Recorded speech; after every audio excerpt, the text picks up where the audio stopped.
Hey Dale, thanks for joining us. Tell us a little bit about something that I call core spotting. It's you sitting on the sky on the sidelines or just somewhere and watching all of the kids in the Skywriters grow up in front of your eyes. Tell us about that. Well, a little background. Before I marched through '78, I was and that was pretty much all local kids. Went and was on staff for a couple of years. Then I left the activity for like 4 or 5 years at least, and got back when Skyers were looking for some management help, and got kind of into the role of core director because the person before me had left all of a sudden. So I'm going into the 86 season, 27, 28 years old, whatever I was, had never taken a core on the road myself. And watching all these kids come from all over the place. And, being from Kansas and the staff makeup that we had, a lot of our kids came from what I guess you would call a Bible Belt. Okay. We're talking Texas, we're talking Oklahoma, Arkansas, Mississippi, Louisiana, and also because different connections from the East Coast, Boston, New York, and a couple kids from overseas over those 3 years. So it was just a melting pot of kids, which it happens in all corps. But it was somewhat new to us because we were a very local corps for many years, and then when we started to really make some progress, as all corps do, you got to get kids from everywhere.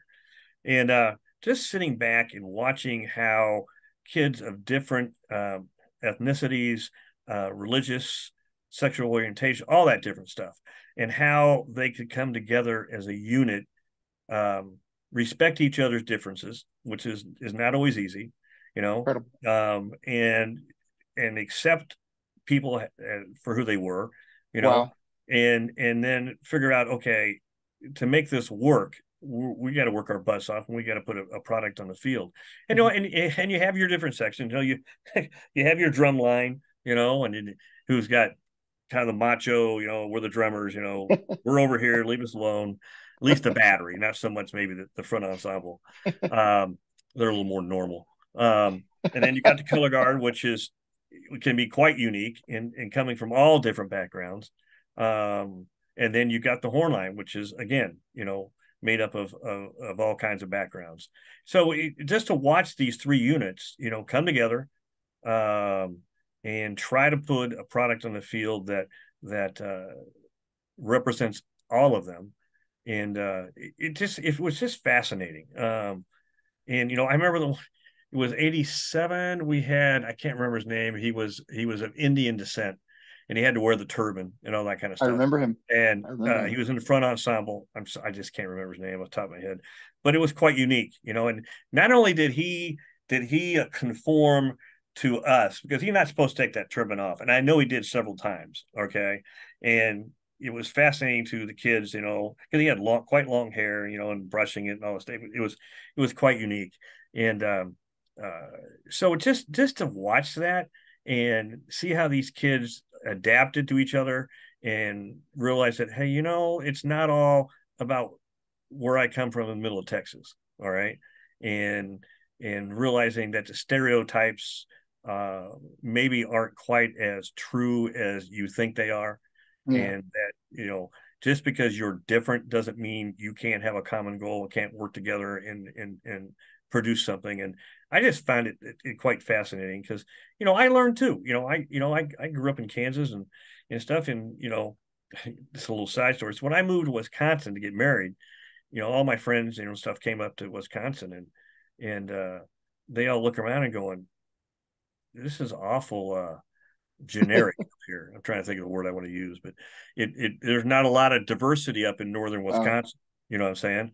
mhm. And as there wasn't a lot of diversity at times in the middle of Kansas either. And I just found that, and I think you find it in all drum corps, but I just found that unique to sit back and watch how this worked. And the same thing with staff. I mean, we had staff from all over the place, and how they melded together, and how they had come from different backgrounds and stuff. So I just find it quite unique and quite fascinating. Yeah, I share that sentiment, and I will tell you that that is the single best thing I love about drum corps. And I'm so glad you hit on it. And it's great to hear it from the perspective of the core director. Yeah, it was, Um, and you had a unique opportunity. You marched here, but then you also went out to BD, Blue Devils, so you saw another melting of different people from a whole different perspective than what you probably saw in Kansas. Absolutely, and the two experiences are without question the reason for all of my successes today. Oh, I And agree. We all grow up. We all grew up and figured out how to get it done, and exactly, it just goes to the next thing you do in life. just what I learned from Skywriters is just do your job, and you have to learn how to do your job with all of these mixes of different peoples from different backgrounds. And I think ultimately that was really the greatest thing I got out of drum corps, as well as many others. And again, to hear from your perspective is something really special. Really, really appreciate it. Great story, Dale. Thank you. Good. Thanks.